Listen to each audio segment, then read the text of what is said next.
So hello guys, നമ്മൾ ഇന്നത്തെ topic എന്ന് പറയുന്നത് സ്റ്റാറ്റിസ്റ്റിക്സ് ആണ്. ഓക്കെ, അപ്പോൾ സ്റ്റാറ്റിസ്റ്റിക്സിൽ ഞാൻ ഇന്ന് ഇൻട്രൊഡ്യൂസ് ചെയ്യുന്ന കുറേ ടോപ്പിക്സ് ഉണ്ട്. അതിന് ഞാനൊരു ഇൻഡ്യൂട്ടീവ് കൺസെപ്റ്റിലായിരിക്കും അത് എക്സ്പ്ലെയിൻ ചെയ്യുന്നത്. അതായത് ബേസിക്കലി ഇങ്ങനെ ഒരു ഫോർമുല ഉണ്ടാക്കി എന്തിനാണ്, അല്ലെങ്കിൽ ഈ ഒരു രണ്ട് കൺസെപ്റ്റും ഉണ്ടല്ലോ, അവന് ഈ രണ്ടെണ്ണം ഉപയോഗിക്കേണ്ട ആവശ്യം എന്താണ്. അപ്പോൾ അങ്ങനത്തെ ഒരു ഇൻഡ്യൂട്ടീവ് കൺസെപ്റ്റ്സിലായിരിക്കും ഞാൻ ഈ ടോപ്പിക്സ് എക്സ്പ്ലെയിൻ ചെയ്യുന്നത്. പിന്നെ ഈ ടോപ്പിക്സിൻ്റെയൊക്കെ കുറച്ചുകൂടെ ഡെപ്തായിട്ട് ഞാൻ വരുന്ന വീഡിയോസിൽ എക്സ്പ്ലെയിൻ ചെയ്യുന്നതായിരിക്കും. ഓക്കെ, അപ്പോൾ സ്റ്റാറ്റിസ്റ്റിക്സ് എന്ന് പറയുന്ന ടോപ്പിക്, അതല്ലെങ്കിൽ ബ്രാഞ്ച് ഓഫ് സ്റ്റഡി എന്ന് പറയുന്നത്, ഞാൻ ഈ ടെക്സ്റ്റ് ബുക്ക് ഡെഫിനേഷൻ നിങ്ങൾക്ക് സെർച്ച് ചെയ്യാവുന്നതേ ഉള്ളൂ. അപ്പോൾ സ്റ്റാറ്റിസ്റ്റിക്സ് എന്ന് പറയുന്നത് ജസ്റ്റ് ഒരു ലേമൻ ടേംസിൽ പറയുകയാണെങ്കിൽ, നിങ്ങൾക്ക് കുറേ ഡേറ്റ തന്നിട്ടുണ്ടെങ്കിൽ ആ ഡേറ്റയെ നിങ്ങൾ എങ്ങനെ റീഡ് ചെയ്യും, ഓക്കെ, എങ്ങനെയൊക്കെ അതിനെ റീഡ് ചെയ്യാം, അല്ലെങ്കിൽ എങ്ങനെയൊക്കെ അതിനെ ഇൻ്റർപ്രറ്റ് ചെയ്യാം, അതിനെങ്ങനെയൊക്കെ അനാലിസിസ് നടത്താം, ഓക്കെ, അതിനെങ്ങനെയൊക്കെ ഓർഗനൈസ് ചെയ്യാം, അല്ലെങ്കിൽ ഡേറ്റ എങ്ങനെ കളക്ട് ചെയ്യാം, ഇതിനെയൊക്കെ പറ്റിയുള്ളൊരു പഠനത്തിനാണ് സ്റ്റാറ്റിസ്റ്റിക്സ് എന്ന് പറയുന്ന ഫീൽഡ് ഓഫ് സ്റ്റഡി കൊണ്ട് ഉദ്ദേശിക്കുന്നത്. Basically how you read the data, how you interpret the data, that's it. Okay, how you read, interpret, organize data. Okay, ഇങ്ങനെ വേണമെങ്കിൽ നിങ്ങൾക്ക് ഒരു ലേമൻ ടേംസിൽ നിങ്ങൾക്ക് സ്റ്റാറ്റിസ്റ്റിക്സ് എന്ന് പറയുന്ന ഫീൽഡ് ഓഫ് സ്റ്റഡിയെ മനസ്സിലാക്കിയെടുക്കാവുന്നേ ഉള്ളൂ. ബേസിക്കലി ഇത്രേ ഉള്ളൂ. അതായത് നിങ്ങൾ അവിടെ നിന്ന് കുറേ ഡേറ്റ കളക്ട് ചെയ്തു. ഡേറ്റ കളക്ട് ചെയ്തതിന് ശേഷം ആ ഡേറ്റ ഉപയോഗിച്ച് നിങ്ങൾ ആ ഡേറ്റയിൽ നിന്ന് എന്തൊക്കെ ഇൻഫർമേഷൻസ് നിങ്ങൾക്ക് കളക്ട് ചെയ്യാൻ പറ്റും, ആ ഡേറ്റ നിങ്ങൾക്ക് എങ്ങനെയൊക്കെ ഓർഗനൈസ് ചെയ്യാം, എങ്ങനെ ഇൻ്റർപ്രറ്റ്, ആ ഡേറ്റ നിങ്ങൾക്ക് എങ്ങനെ വായിച്ചെടുക്കാം. ഓക്കെ, അത് തന്നെയാണ് നിങ്ങളൊക്കെ സ്റ്റാറ്റിസ്റ്റിക്സിൽ ചെയ്യുന്നത്. അതിനെ നമുക്ക് എങ്ങനെയൊക്കെ റീഡ് ചെയ്യാനും ഇതിനൊക്കെ ഉപയോഗിക്കാൻ വേണ്ടി കുറേ കൺസെപ്റ്റുകളുണ്ട്. അതായത് മീൻ, മോഡ്, മീഡിയൻ എന്നൊക്കെ പറയുന്ന കുറേ കൺസെപ്റ്റുകളുണ്ട്. കുറേ ടെസ്റ്റുകളുണ്ട്. ആ ഡേറ്റ നിങ്ങൾ ഇത്രയും ഡേറ്റ കണ്ടിട്ട് ഇതാണ് നിങ്ങൾ കണ്ട ഇൻഫറൻസ്. ബേസിക്കലി നിങ്ങൾ കുറച്ച് ഡേറ്റ കളക്ട് ചെയ്ത് കഴിഞ്ഞാൽ ആ ഡേറ്റ നിങ്ങൾ എങ്ങനെയൊക്കെ അനലൈസ് ചെയ്യുന്നു, ഓക്കെ, അത് ആ ഡേറ്റയിൽ നിന്ന് എന്തൊക്കെ നിങ്ങൾക്ക് റീഡ് ചെയ്തെടുക്കാൻ പറ്റുന്നത്, എന്തൊക്കെ റിസൾട്ട്സ് അല്ലെങ്കിൽ എന്തൊക്കെ ഹൈപ്പോത്തസിസ് നിങ്ങൾക്ക് മേക്ക് ചെയ്തെടുക്കാൻ പറ്റും.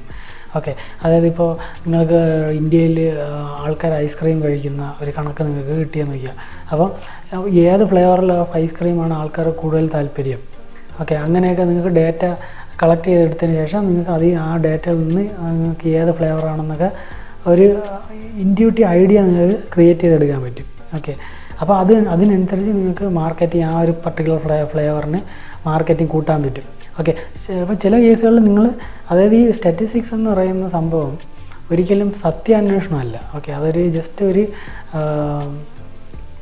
ഒരു ഇൻഫറൻസാണ്. നിങ്ങൾക്ക് കിട്ടിയ ഡേറ്റയിൽ നിന്നും ഇങ്ങനെയാണ് കാണുന്നത്, അതുകൊണ്ട് നമുക്ക് ഇങ്ങനെ വേണമെങ്കിൽ നമുക്ക് കൺക്ലൂഡ് ചെയ്യാം. ഇങ്ങനെ വേണമെങ്കിൽ നമുക്കൊരു ഐഡിയ നമുക്ക് ഈ ഒരു കൺസെപ്റ്റ് ഉപയോഗിച്ച് നമുക്ക് മേക്ക് ചെയ്തെടുക്കാം. അതായത് ഇപ്പോൾ ഞാൻ നേരത്തെ പറഞ്ഞാൽ ഐസ്ക്രീമിൻ്റെ ഫ്ലേവറിൻ്റെ ഫേവറേറ്റ് ആരാണെന്ന് നിങ്ങൾ കുറച്ച് ഡേറ്റ കളക്ട് ചെയ്തിട്ട് കണ്ടുപിടിച്ചപ്പോൾ ഏറ്റവും കൂടുതൽ ആൾക്കാർക്ക് ഇഷ്ടം വനില ഫ്ലേവറാണെന്ന് നിങ്ങൾക്ക് മനസ്സിലായി.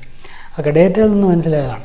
അപ്പം നിങ്ങൾ ഫാക്ടറിയിൽ നിങ്ങൾ ബോസിൻ്റെ അടുത്ത് പോയി പറഞ്ഞു വനില ഫ്ലേവറാണ്, അപ്പോൾ നിങ്ങൾ എന്ത് ചെയ്യും, ആ ഒരു ഫ്ലേവറിനെ കൂടുതൽ പ്രൊമോട്ട് ചെയ്യാൻ ശ്രമിച്ചു. ഓക്കെ, അപ്പം ഇത് കാരണം ചിലപ്പോൾ നിങ്ങളുടെ ബിസിനസ് ഭയങ്കരമായിട്ട് ഇമ്പ്രൂവ് ആവാം, ചിലപ്പോൾ ഫെയിലും ആവാം.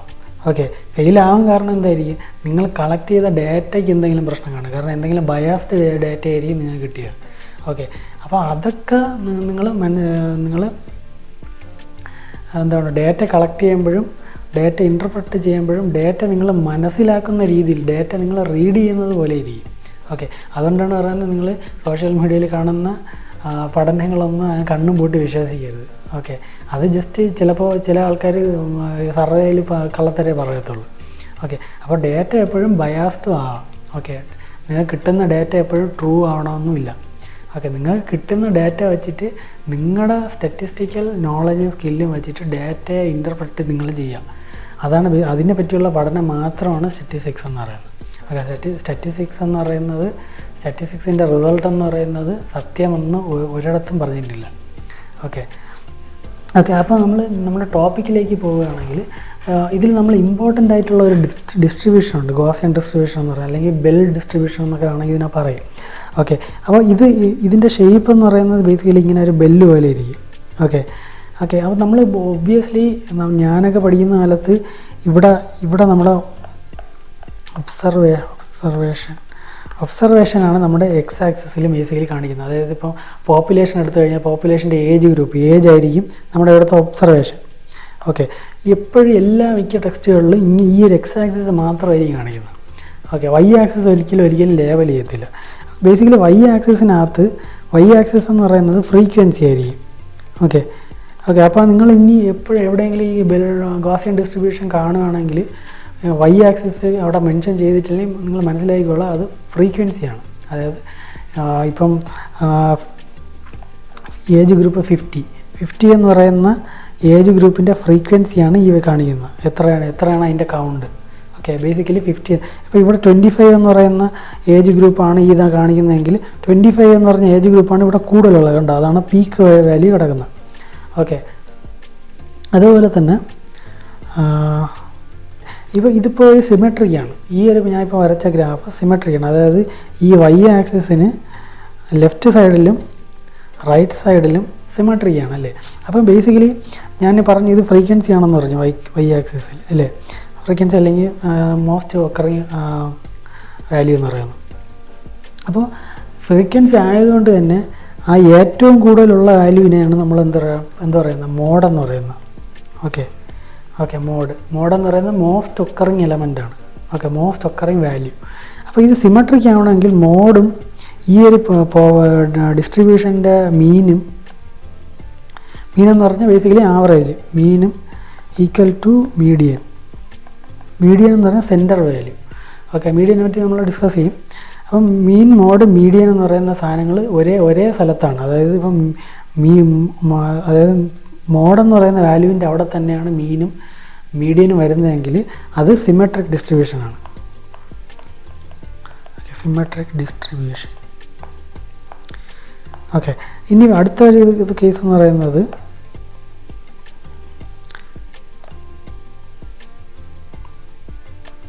ഇങ്ങനെ വരുന്നു. അപ്പോൾ ഏറ്റവും പീക്ക് വന്നത് ഇവിടെയാണ്. അപ്പോൾ അവിടെ ആയിരിക്കുമല്ലോ ഒബ്വിയസ്ലി മോസ്റ്റ് ഫ്രീക്വൻ്റ് ആയിട്ട് ഒക്കർ ചെയ്യുന്ന വാല്യൂ വരുന്നത്. അപ്പോൾ ഇതാണ് എന്താണ് നമ്മുടെ മോഡ്. ഓക്കെ. മോഡ്. അപ്പോൾ ഇവിടെ മോഡാണ് ഈ എപ്പോഴും പീക്കിൻ്റെ അവിടെ വരുന്നത്. ഓക്കെ. അപ്പോൾ ഈ ഒരു കേസിൽ ഞാനിപ്പോൾ ഇവിടെയാണ് ഞാൻ മീൻ മാർക്ക് ചെയ്യുന്നതെന്ന് വയ്ക്കുക. ഓക്കെ. ഇവിടെയാണ് ഞാൻ ഏകദേശം ഇവിടെയാണ് മീഡിയൻ മാർക്ക് ചെയ്യണമെന്ന് വയ്ക്കുക. ഓക്കെ. ഇവിടെ മോഡെന്ന് പറയുന്ന value less than median or mean. Okay. മീഡിയനും മീനും എവിടെ വന്നാലും കുഴപ്പമില്ല. പക്ഷേ മോഡ് മീൻ ഓർ മീഡിയത്തിനേക്കാളും ചെറുതായി വന്നു കഴിഞ്ഞാൽ അതിനെ positively squid distribution. Okay. Positively squid distribution. Okay. അതായത് മോഡ് മീനിനേക്കാളും ചെറുതായി വന്നു കഴിഞ്ഞാൽ അത് എന്താണ് പോസിറ്റീവ്ലി, അതായത് പോസിറ്റീവ് സൈഡിലോട്ടാണ് ചരിഞ്ഞ് കിടക്കുന്നത്. ഓക്കെ. അത് ഞാൻ ഗ്രാഫ് വേണം പറയാം. പോസിറ്റീവ് സൈഡിലോട്ടാണ് അത് ചരിഞ്ഞ് കിടക്കുന്നത്. കണ്ടോ, പോസിറ്റീവ് ആക്സിസിലോട്ടാണ് അത് ചരിഞ്ഞ് കിടക്കുന്നത്. ഇനി അതേപോലെ നെഗറ്റീവ്ലി സ്ക്യൂഡ് ഡിസ്ട്രിബ്യൂഷൻ എന്ന് പറയുമ്പോൾ ഇങ്ങനെ വരും. അപ്പോൾ ഏറ്റവും കൂടുതലുള്ള വാല്യൂ എന്താണ്, മോഡ് അല്ലേ. മീഡിയൻ ഇവിടെ വരികയാണ്. മീൻ. ഓക്കെ. ഇവിടെ എന്ന് വെച്ചാൽ മീൻ എന്ന് പറയുന്ന മീന് very less than median less than mode. Okay. അതായത് മോഡാണ് ഇവിടെ ഏറ്റവും വലിയ വാല്യൂ. ഓക്കെ. മീൻ എന്ന് പറയുന്നത് ഏറ്റവും ചെറുത്. ഓക്കെ. അതിനാണ് നമ്മൾ നെഗറ്റീവ്ലി സ്ക്യൂഡ് ഡിസ്ട്രിബ്യൂഷൻ. ഓക്കെ. ഇതിനാണ് നെഗറ്റീവ്ലി സ്ക്യൂഡ് ഡിസ്ട്രിബ്യൂഷൻ എന്ന് പറയുന്നത്. പിന്നെ നിങ്ങൾക്ക് ആവറേജ് കണ്ടുപിടിക്കാൻ ഉള്ള വാല്യൂ ഫോർമുലയൊക്കെ നിങ്ങൾക്ക് അറിയാം, സം ബൈ നമ്പർ. അപ്പോൾ ഞാനിപ്പോൾ ജസ്റ്റ് ബേസിക്കലി ഇപ്പം 3, 2, 1, 4, 2, 6 എന്ന് പറയുന്ന കുറച്ച് നമ്പേഴ്സ് ഇട്ടു. ഇതിൻ്റെ ആവറേജ് കണ്ടുപിടിക്കാൻ നിങ്ങൾക്ക് അറിയാം. ആവറേജ് എന്ന് പറയുന്നത് മ്യൂ കൊണ്ടാണ് നമ്മൾ ബേസിക്കലി റെപ്രസെൻറ്റ് ചെയ്യുന്നത്. അപ്പം ആവറേജ് എന്ന് പറയുന്നത് സം ബൈ നമ്പർ. ഓക്കെ. ഇതിൻ്റെ മീഡിയൻ എടുക്കണമെങ്കിൽ ഈ ഒരു സെറ്റ് ഓഫ് നമ്പറിൻ്റെ മീഡിയൻ എടുക്കണമെങ്കിൽ ഫസ്റ്റ് നിങ്ങൾ ചെയ്യേണ്ടതെന്ന് പറയുന്നത് സോർട്ട് ചെയ്യുക. ഓക്കെ. ഫസ്റ്റ് ഇതിനെ നിങ്ങൾ സോർട്ട് ചെയ്ത് 1, 2, 2, 3, 4, 6 അല്ലേ, സോർട്ട് ചെയ്തെടുക്കുക. എന്നിട്ട് നിങ്ങൾ ലെഫ്റ്റിൽ നിന്ന് റൈറ്റിൽ നിന്ന് ക്യാൻസൽ ചെയ്യുക നമ്പറുകൾ. 2 നമ്പേഴ്സ് ക്യാൻസൽ ചെയ്യും. അപ്പം ഇതിപ്പോൾ നിങ്ങൾക്ക് ഒബ്വിയസ്ലി അറിയായിരിക്കും, നിങ്ങൾ ഈവൻ ഇതിപ്പോൾ എത്ര നമ്പർ ഉണ്ട്, 1 2 3 4 5 6 നമ്പേഴ്സ് ഉണ്ട്. അപ്പോൾ 6 എന്ന് പറയുന്നത് ഈവൻ നമ്പറാണ്. അപ്പം നമുക്ക് നടുക്ക് വെച്ച് സ്പ്ലിറ്റ് ചെയ്യാൻ പറ്റത്തില്ല. അപ്പം നടുക്ക് എന്തായാലും 2 നമ്പർ വരും. ഓക്കെ, കണ്ടോ ഇവിടെ നമുക്ക് 2 നമ്പർ വന്നു. അപ്പോൾ ഓഡ് നമ്പറാണെങ്കിൽ നമ്മൾ വെട്ടി പോകുമ്പോഴത്തേക്കും അവസാനം നടുക്ക് ഒരു ഒറ്റ നമ്പറായിട്ട് നമുക്ക് കിട്ടും. പക്ഷേ ഇവിടെ 2 നമ്പറാണ് കിട്ടുന്നത്. അപ്പോൾ 2 നമ്പർ കിട്ടുന്നത് 2 + 3 ഡിവൈഡ് അതിൻ്റെ ആവറേജ് എടുക്കുക. അപ്പം എന്താ പറയുക 2.5 വരും. ഇതാണ് ഇതിൻ്റെ മീഡിയൻ വാല്യൂ. പിന്നെ മോഡ് കണ്ടുപിടിക്കണമെങ്കിൽ ജസ്റ്റ് നിങ്ങൾ ആ വാല്യൂ ഒബ്സർവ് ചെയ്ത് നോക്കിയാൽ മതി. ഇതിൽ ഏറ്റവും കൂടുതൽ വരുന്ന നമ്പർ എന്ന് പറയുന്നത് 2 ആണ്. അപ്പോൾ 2 ആണ് നമ്മുടെ മോഡ് എന്ന് പറയുന്ന വാല്യൂ. ഓക്കെ, അപ്പോൾ ഇത് ഇത്രയാണ് ബേസിക്കലായി നിങ്ങൾ മനസ്സിലാക്കേണ്ടത്. ഇനിയുള്ളതെന്ന് പറയുന്നത് വേരിയൻസ് ആണ്. വേരിയൻസ് ഒരു ഇമ്പോർട്ടൻ്റ് ടേമാണ്. ഓക്കെ, അപ്പോൾ വേരിയൻസ് നിങ്ങൾ കോളേജിലൊക്കെ കേട്ട് കാണും, നിങ്ങൾ പഠിച്ചിട്ടുണ്ടെങ്കിൽ അത് നിങ്ങളുടെ സബ്ജക്ട്സിലൊക്കെ നിങ്ങൾ കേട്ട് കാണും വേരിയൻസ്. അപ്പോൾ ഞാനൊക്കെ പഠിക്കുന്ന സമയത്ത് വേരിയൻസ് എന്ന് പറയുന്ന ടോപ്പിക്ക് വേരിയൻസ് എന്താണെന്ന് average of sum of square deviation from mean എന്ന് പറയുന്ന ഒരു ഡെഫിനേഷനും ഉണ്ടാവും, ഒരു ഫോർമുല ഉണ്ടാവും. ഓക്കെ, ബട്ട് നമ്മൾ എന്താണ് ഒരു വേരിയൻസ് എന്ന് പറയുന്ന സംഭവം എവിടെയാണ് യൂസ് ചെയ്യുന്നത്, എന്തുകൊണ്ടാണ് അങ്ങനെ ഒരു ഫോർമുല ഉണ്ടാക്കിയെടുത്തത് എന്നുള്ള കൺസെപ്റ്റ് നമ്മൾ മനസ്സിലാക്കുന്നത്. ബേസിക്കലി വേരിയൻസ് എന്ന് പറയുന്ന ടേമും പിന്നെ വേറൊരു എന്താണ് ഒരു ടേം ഉണ്ട്, സ്റ്റാൻഡേർഡ് ഡീവിയേഷൻ എന്ന് പറയുന്നത്. ഡീവിയേഷൻ, ഓക്കെ, നമ്മളിത് SD എന്നും പറഞ്ഞ് എഴുതും. ഓക്കെ, ഈ സ്റ്റാൻഡേർഡ് ഡീവിയേഷനും വേരിയൻസും ചെയ്യുന്ന കാര്യങ്ങൾ ഒന്ന് തന്നെയാണ്.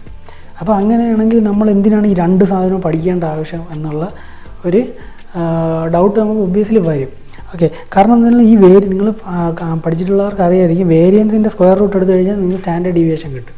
ഓക്കെ, അപ്പോൾ ഇത്രയും റിലേറ്റഡ് ആയിട്ടുള്ള സാധനങ്ങളാണ് വേരിയൻസും സ്റ്റാൻഡേർഡ് ഡീവിയേഷൻ. അപ്പോൾ വേരിയൻസ് എന്ന് പറയുന്നത് ബേസിക്കലി അതിൻ്റെ ഫോർമുല എന്ന് പറയുന്നത് സിഗ്മ കൊണ്ടാണ് നമ്മൾ റെപ്രസെൻ്റ് ചെയ്യുന്നത്, sigma square. Okay, x - mu xi - mu the whole square divided by n. Okay, ഇതാണ് അതിൻ്റെ ഫോർമുല എന്ന് പറയുന്നത്. അപ്പോൾ ഇതിനകത്ത് ബേസിക്കലി നമ്മൾ ഈ xi എന്ന് പറയുന്നത് നമ്മളെ ഇൻഡിവിജ്വൽ ഒബ്സർവേഷനാണ്, mu എന്ന് പറയുന്നത് നമ്മളെ മീനാണ്, നമ്മളെ പോപ്പുലേഷൻ്റെ മീൻ. നമ്മൾ ഈ മെഷീൻ ലേണിംഗ് കൺസെപ്റ്റിലൊക്കെ വരുമ്പോഴത്തേക്കും നിങ്ങൾ അത് അവിടെ താഴെ n വരെ n-1 ആയിരിക്കും നിങ്ങൾ കാണുന്നത്. അതെന്ന് പറയുന്നത് ബേസിക്കലി നമ്മൾ സാമ്പിളിൻ്റെ വേരിയൻസ് കണ്ടുപിടിക്കുമ്പോഴാണ് ഈ n-1 ഉപയോഗിക്കുന്നത്. ഓക്കെ, അതിന് ഡിഗ്രി ഓഫ് ഫ്രീഡം എന്നൊക്കെ പറയുന്ന കുറേ കൺസെപ്റ്റ് ഉണ്ട്, അതൊക്കെ ഞാൻ അതിലേക്കൊക്കെ എത്തുമ്പോൾ എക്സ്പ്ലെയിൻ ചെയ്ത് തരാം. ഓക്കെ, അപ്പം അതേപോലെ സ്റ്റാൻഡേർഡ് ഡീവിയേഷൻ എന്ന് പറയുന്നത് സിഗ്മയാണ്. ഓക്കെ, ഇതിൻ്റെ സ്ക്വയർ റൂട്ട് എടുത്തു കഴിഞ്ഞാൽ സ്ക്വയർ റൂട്ട് എടുത്തു കഴിഞ്ഞാൽ സ്റ്റാൻഡേർഡ് ഡീവിയേഷൻ. ഓക്കെ, അപ്പോൾ എന്തിനാണ് നമ്മൾ ഇങ്ങനെ 2 ഫോർമുലാസ് ഉപയോഗിക്കുന്നത്, അല്ലെങ്കിൽ ഇത്ര റിലേറ്റഡ് ആയിട്ടുള്ള 2 കൺസെപ്റ്റുകൾ എന്തിനാണ് ഉപയോഗിക്കുന്നത്? ഓക്കെ, അതിന് നിങ്ങൾ മനസ്സിലാക്കേണ്ടത് ഈ വേരിയൻസ് എന്ന് പറയുന്ന സംഭവം, വേരിയൻസ് സ്റ്റാൻഡേർഡ് ഡീവിയേഷനും ബേസിക്കലി കാണിക്കുന്നത് ഡേറ്റ എന്തുമാത്രം സ്പ്രെഡായി കിടക്കുന്നു എന്നുള്ളതിനുള്ളൊരു എന്താണ് ഒരു ഐഡിയ തരാൻ വേണ്ടിയിട്ടാണ് ഈ 2 ഫോർമുലാസും ഉപയോഗിക്കുന്നത്. ഓക്കെ, ഈ വേരിയൻസ് എന്താണെന്ന് പറഞ്ഞാൽ ഞാൻ സിമ്പിളായിട്ട് പറഞ്ഞുതരാം. അത് 0.2 എന്ന് പറയുന്ന വാല്യൂ. ഓക്കെ, നിങ്ങൾക്ക് കിട്ടിയ വാല്യൂ എന്ന് പറഞ്ഞാൽ 5 ആണെന്ന് വയ്ക്കുക. ഓക്കെ, നിങ്ങളുടെ ആവറേജ് വാല്യൂ എന്ന് പറയുന്നത് 2 ആണെന്ന് വയ്ക്കുക. ഓക്കെ, 5 - 2 എന്ന് പറയുന്നത് എന്താണ്, 3 ആണ്. അപ്പോൾ 3യുടെ സ്ക്വയർ എന്ന് പറയുന്നത് 9 ആണ്. ഓക്കെ, പക്ഷേ നിങ്ങൾ ഇപ്പം ഇതേപോലെ സബ്ട്രാക്ട് ചെയ്തപ്പോൾ നിങ്ങൾക്ക് 0.2 ആണ് കിട്ടിയത്. 0.2ൻ്റെ സ്ക്വയർ എന്ന് പറയുന്നത് 0.04 ആണ് അല്ലേ, 0.04 ആണ്. അപ്പം ഈ ഒരു വാല്യൂ ചെറുതാകെയാണ് ഇവിടെ ചെയ്തത്. ഓക്കെ, അപ്പം നിങ്ങൾ സ്ക്വയറിങ് ചെയ്യുമ്പോൾ ബേസിക്കലി ചെറിയ ഡിഫറൻസുകൾ ഡിമിനിഷ് ആയി പോകും. അതേപോലെ പക്ഷേ വലിയ ഡിഫറൻസുകളുണ്ടല്ലോ, അതായത് ആൾറെഡി അവർ തമ്മിലുള്ള വ്യത്യാസം ഇത്തിരി വലുതാണ്, അവരെ സൂം ചെയ്ത് കാണിക്കും. അതാണ് ഈ സ്ക്വയറിങ് ബേസിക്കലി ചെയ്യുന്നത്. ഓക്കെ, ഇതേ കൺസെപ്റ്റുകൾ നിങ്ങൾ മെഷീൻ ലേണിങ്ങിലെ പല മെഷീൻ ലേണിംഗ് അൽഗോരിതംസിലും യൂസ് ചെയ്യുന്നുണ്ട്. ഓക്കെ, സെയിം ബേസിക് ഐഡിയ അത് തന്നെയാണ്. ഓക്കെ, അതാണ് ഈ വേരിയൻസ് ഇവിടെ ചെയ്യുന്നത്. ഓക്കെ, ചെറിയ ഡിഫറൻസുകളെ ഡിമിനിഷ് ചെയ്യുക, വലിയ ഡിഫറൻസുകളെ സൂം ചെയ്ത് കാണിക്കുക, അതാണ് വേരിയൻസ് ചെയ്യുന്നത്. അപ്പോൾ വേരിയൻസ് എന്തിനാണ് ബേസിക്കലി നമ്മൾ ഉപയോഗിക്കുന്നത്? നമ്മൾ ബേസിക്കലി നമ്മുടെ മാത്തമാറ്റിക്സ് എളുപ്പമാക്കാൻ വേണ്ടിയിട്ടാണ് വേരിയൻസ് ഉപയോഗിക്കുന്നത്. ഇപ്പോൾ മെഷീൻ ലേണിങ്ങിൽ നിങ്ങൾ ലീനിയർ റിഗ്രഷനൊക്കെ പഠിക്കണമെങ്കിൽ മീൻ സ്ക്വയർ എറർ എന്ന് പറയുന്നൊരു ടേം ഉണ്ട്. അവിടെ ഈ സ്ക്വയറിങ് തന്നെയാണ് ചെയ്യുന്നത്. ഓക്കെ, അതായത് നിങ്ങൾ പ്രെഡിക്റ്റ് ചെയ്ത വാല്യൂവും ആക്ച്വൽ വാല്യൂയും തമ്മിലുള്ള വ്യത്യാസത്തിൻ്റെ സ്ക്വയറാണ് അവിടെ എടുക്കുന്നത്. ആ മീൻ സ്ക്വയർ വാല്യൂ ആണ് നമ്മൾ മിനിമൈസ് ചെയ്യാൻ നോക്കണം മെഷീനിലാണെങ്കിൽ. പല അൽഗോരിതമിൽ നോട്ട് ജസ്റ്റ് ലീനിയർ റിഗ്രഷൻ, പല അൽഗോരിതത്തിലും മീൻ സ്ക്വയർ തന്നെയാണ് നമ്മൾ യൂസ് ചെയ്യുന്നത്. ഓക്കെ, അപ്പോൾ അവിടെ എന്താണെന്ന് വെച്ചാൽ ഈ ബേസിക് ഐഡിയ തന്നെയാണ്, നമ്മൾ വലിയ ഡിഫറൻസിനും സൂം ചെയ്യാൻ ശ്രമിക്കുകയാണ്. ഓക്കെ, അതുപോലെ തന്നെ മീൻ സ്ക്വയർ എറർ എന്ന് പറയുമ്പോൾ എന്തെങ്കിലും ഇതുപോലെ എന്താണ്, ഇപ്പോൾ മീൻ സ്ക്വയർ എററിൻ്റെ ഫംഗ്ഷൻ സി സ്ക്വയർ ആണെന്ന് വയ്ക്കുക. അപ്പോൾ അതിന് നമ്മൾ ഗ്രേഡിയൻ്റ് കണ്ടുപിടിക്കുമ്പോൾ ഇതിനെ ഡിഫറൻഷ്യേറ്റ് ചെയ്യാണ് ചെയ്യുന്നത്. അപ്പോൾ 2c എന്ന് പറഞ്ഞു വരും.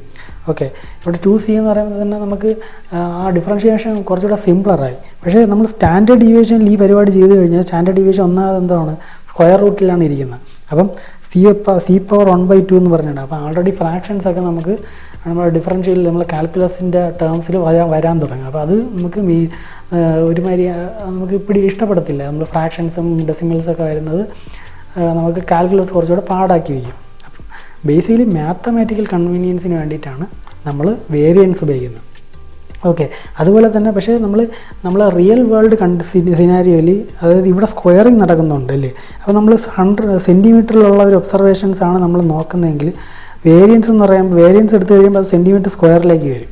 ഓക്കെ, അതായത് ഇപ്പോൾ എനിക്ക് നമ്മൾ റോഡിൻ്റെ അല്ലെങ്കിൽ എന്തെങ്കിലും ഒരു നീളം വെച്ചിട്ടുള്ള അല്ലെങ്കിൽ ലെന്ത് വെച്ചിട്ടുള്ള എന്തെങ്കിലും ഒരു സാധനത്തിൻ്റെ വേരിയൻസ് നമ്മൾ കാൽക്കുലേറ്റ് ചെയ്യണം. അപ്പോൾ നമ്മൾ വേരിയൻസ് പറയുമ്പോൾ ഇത് ആവറേജ് വാല്യൂയിൽ നിന്ന് 100 സെൻറ്റിമീറ്റർ സ്ക്വയർ വ്യത്യാസമുണ്ട്. ഓക്കെ, അപ്പോൾ നല്ല സ്പ്രെഡ് ചെയ്ത് കിടക്കുകയാണ്, 100 സെൻറ്റിമീറ്റർ സ്ക്വയർ സ്പ്രെഡ് കിടക്കുകയാണ്. അപ്പോൾ അത് സ്ക്വയർ നമ്മൾ വാല്യൂസ് കൊടുത്തത് 100 സെൻറ്റിമീറ്ററിലാണ്.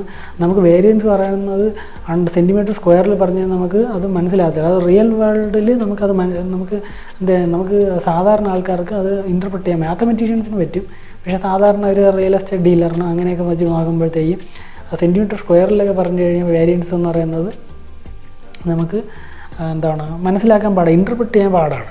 ഓക്കെ, അതാണ് ഞാൻ നേരത്തെ പറഞ്ഞ വേരിയൻസ് എന്ന് പറയുന്ന സാധനം മാത്തമാറ്റിക്കൽ യൂസിന് വേണ്ടിയിട്ട് മാത്രമാണ് ഉപയോഗിക്കുന്നത്. ഓക്കെ, അപ്പോൾ നമ്മൾ പക്ഷേ സ്റ്റാൻഡേർഡ് ഡീവിയേഷൻ വരുമ്പോഴെന്താണ് സെൻറ്റിമീറ്ററിൽ തന്നെ വരും അല്ലേ, കാരണം നമ്മൾ സ്ക്വയർ റൂട്ട് എടുക്കും, സെൻറ്റിമീറ്ററിൻ്റെ സ്ക്വയറിൻ്റെ സ്ക്വയർ റൂട്ട് എടുക്കുമ്പോഴത്തേക്കും സെൻറ്റിമീറ്ററിലോട്ട് വരും. അപ്പം സ്റ്റാൻഡേർഡ് ഡീവിയേഷൻ ബേസിക്കലി കാണിക്കണമെന്ന് പറയുന്നത് മീനിൽ നിന്ന് അതായത് ഒരു പർട്ടിക്കുലർ അളവിൽ എത്ര മാറിയാണ് നിങ്ങളുടെ വാല്യൂസ് കിടക്കുന്നത്. ഓക്കെ, ഇപ്പോൾ 75 സെൻറ്റിമീറ്റർ നീളമുള്ള ഒരു റോഡ് ഉണ്ടെങ്കിൽ റോഡെന്ന് റോഡിയാണ് കേട്ടോ, അത് വണ്ടി ഓടിക്കുന്ന റോഡല്ല, റോഡ്. ഓക്കെ, റോഡുണ്ടെങ്കിൽ ഈ 75 സെൻറ്റിമീറ്റർ നമുക്ക് അപ്പോൾ നമ്മൾ ആവറേജ് ഒന്ന് 65 സെൻറ്റിമീറ്റർ ആണെന്ന് വയ്ക്കുക. ഓക്കെ, ഈ 65 സെൻറ്റിമീറ്ററിൽ നിന്ന് എത്ര സ്റ്റാൻഡേർഡ് ഡീവിയേഷൻ മാറിയാണ് 75 സെൻറ്റിമീറ്റർ ഉള്ളത്. അത് 1 സ്റ്റാൻഡേർഡ് ഡീവിയേഷൻ ആണെങ്കിൽ സിമെട്രിക് ഡിസ്ട്രിബ്യൂഷൻ ആണ് 68% of your data lies in 1 standard deviation എന്നാണ്. ഓക്കെ, ഇപ്പോൾ ഈ 75 സെൻറ്റിമീറ്റർ എന്ന് പറയുന്ന റോഡ് 1 സ്റ്റാൻഡേർഡ് ഡീവിയേഷൻ അകത്താണ് കിടക്കണമെങ്കിൽ നിങ്ങളുടെ മീനുമായിട്ട് അത്ര ദൂരം ഇല്ല. ഓക്കെ, 1 സ്റ്റാൻഡേർഡ് ഡീവിയേഷൻ അകത്ത് തന്നെ നിങ്ങളെ വാല്യൂ വരുന്നുണ്ട്. ഓക്കെ, ബേസിക്കലി നമ്മൾ റൂൾ ഓഫ് തമ്പ് എന്നൊക്കെ പറഞ്ഞാൽ പല അളവുണ്ട്. അതായത് നിങ്ങളുടെ മീനെന്ന് പറയുന്ന value less than 10% of standard deviation. എങ്ങനെയാണെങ്കിൽ അധികം സ്പ്രെഡ് ഇല്ലാത്തവർ നിങ്ങളെ ഡേറ്റയ്ക്ക് അത്ര വേരിയബിലിറ്റി ഇല്ല, അതായത് എല്ലാ വാല്യൂസും മീനിനോട് അടുത്ത് തന്നെയാണ് കിടക്കുന്നത്.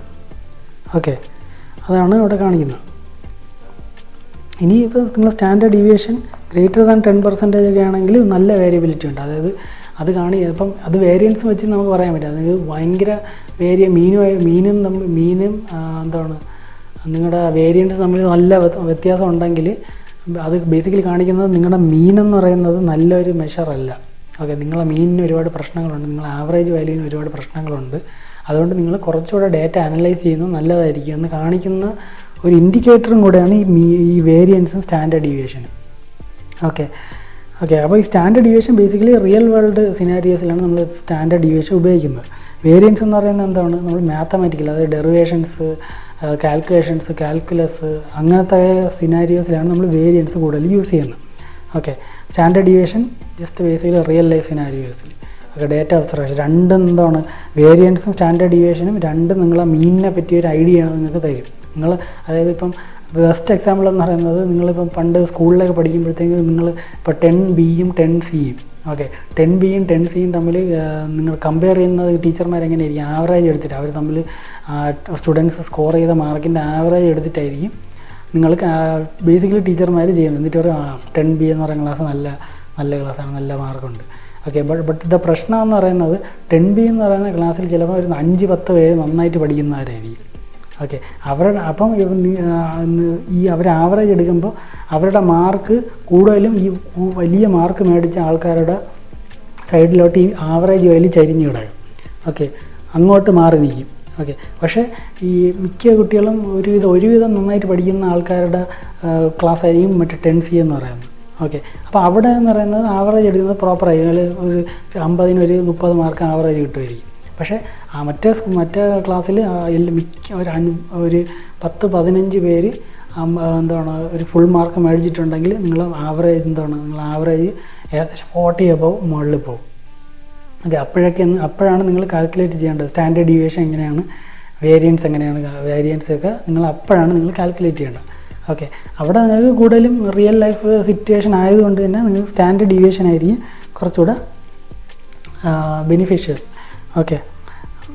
ഒബ്വിയസ്ലി സ്റ്റാൻഡേർഡ് ഡീവിയേഷൻ കണ്ടുപിടിക്കുക നിങ്ങൾ വേരിയൻസ് കണ്ടുപിടിച്ചിട്ടായിരിക്കും കണ്ടുപിടിക്കുന്നത് അല്ലേ ഓക്കെ.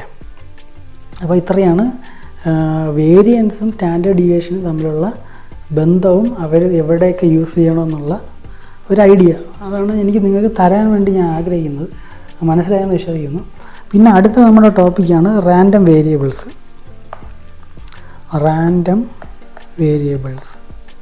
ഓക്കെ.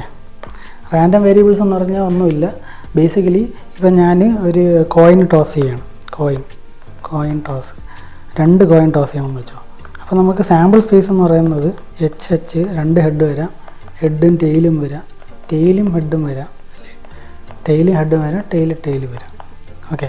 അപ്പോൾ ഈ 2 കോയിൻ ഞാൻ ടോസ് ചെയ്യുമ്പോഴത്തേക്കും ഞാനൊരു ഔട്ട്കം, അതായത് ഒരു ഔട്ട്കം ഞാൻ ഡിഫൈൻ ചെയ്യണം. അതായത് let X be an outcome where X equal to number of heads okay. Number of അതായത് ഹെഡ്സ് എത്ര എണ്ണം വരും, 2 കോയിൻ ടോസ് ചെയ്തപ്പോഴത്തേക്കും എത്ര ഹെഡ്സ് വരും എന്നുള്ളതാണ് ഞാൻ ഡിഫൈൻ ചെയ്തിരിക്കുന്ന ഔട്ട്കം. അതായത് അപ്പോൾ ഇവിടെ എക്സ് എന്ന് പറയുന്നത് ഒരു റാൻഡം വേരിയബിളാണ്. ഈ റാൻഡം എന്ന് പറയുന്നത് എങ്ങനെയാണ് ആയത്, ഈ എക്സ് എന്ന് പറയുന്ന റാൻഡം വേരിയബിൾ എങ്ങനെയാണ്, അത് റാൻഡം എക്സ്പെരിമെൻറ്റിൽ നിന്നാണ് റാൻഡം എക്സ്പെരിമെൻ്റ് ഒരു സബ്സെറ്റാണല്ലേ. അതിൽ ഈ എക്സിന് നമുക്ക് എന്തൊക്കെ വാല്യൂസ് അപ്പോൾ കൊടുക്കാൻ പറ്റും, 2 ഹെഡ് കൊടുക്കാൻ പറ്റും അല്ലേ, 2 ഹെഡ് കൊടുക്കാൻ പറ്റും, 1 ഹെഡ് കൊടുക്കാൻ പറ്റും, പിന്നെ അതായത് ഇവിടെ രണ്ടിടത്തും കൂടെ നമുക്ക് 1 ഹെഡ് കൊടുക്കുക അല്ലേ. ഇവിടെ എന്ന് പറയുന്നത് 0 ഹെഡാണ്. അപ്പോൾ ഈ റാൻഡം വേരിയബിളിന് ഞാനിപ്പോൾ ഇവിടെ റിയൽ നമ്പേഴ്സ് അസൈൻ ചെയ്ത് കൊടുക്കുകയും ഓക്കെ. അതായത് നമ്പർ ഓഫ് ഹെഡ്സ് എന്ന് പറയുന്ന ആ ടേമിന് മാറ്റിയിട്ട് ഞാൻ റിയൽ നമ്പേഴ്സ് അസൈൻ ചെയ്ത് കൊടുക്കുകയാണ് ഓക്കെ. അതായത് 2 ഹെഡ് വരുന്നത്, 1 ഹെഡ് വരുന്നത്, 1 ഹെഡും വരാത്തത് ഓക്കെ. അപ്പോൾ റിയൽ നമ്പേഴ്സ് അസൈൻ ചെയ്ത് കൊടുക്കുന്ന ഒരു പരിപാടിനെയാണ് ഈ റാൻഡം വേരിയബിൾ എന്ന് പറയുന്നത് ഓക്കെ. ഈ റാൻഡം വേരിയബിളിന് നമ്മൾ പ്രോബബിലിറ്റീസ് അസൈൻ ചെയ്ത് കൊടുക്കണമെങ്കിൽ അത് ഓരോ ഫങ്ഷൻസ് വെച്ചിട്ടാണ് നമ്മൾ അസൈൻ ചെയ്ത് കൊടുക്കുന്നത് ഓക്കെ. അപ്പോൾ പ്രോബബിലിറ്റി വാല്യൂസ് കൊടുക്കണമെങ്കിൽ ഇതിപ്പോൾ എന്താണ്, ഡിസ്ക്രീറ്റ് ആണല്ലേ.